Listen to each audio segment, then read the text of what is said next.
Hello and welcome to Psychology in Seattle. I'm your host, Kirk Honda, professor and licensed therapist. It's just me today. I thought I would do an episode on choosing a career in psychology or psychotherapy and applying to graduate training programs. Listener Zoe wrote in the following email, and others have asked me very similar questions, both through the podcast over email and also at the school where I teach. So her email goes like this, and I'm skipping over the parts where she talks glowingly about the email and about me, of course, so I won't go into that, but just let it be known that listener Zoe loves me and the podcast.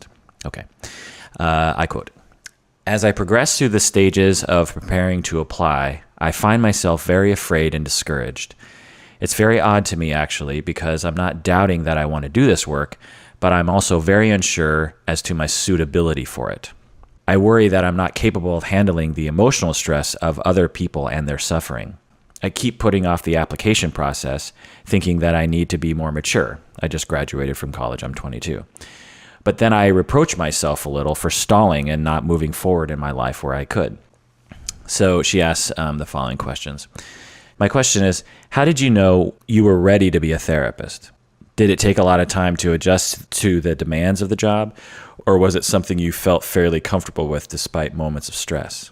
Do you think there may be some people who want to do the work but are not constitutionally built for it, or can anyone do it with the right amount of effort and motivation? So these are very good questions, and I would say they're very common questions, I would say. Hey, deserving listeners, this is an old episode that we have re-released as a patron-exclusive episode. So if you want to hear the full episode, you have to become a patron of the podcast by going to patreon.com.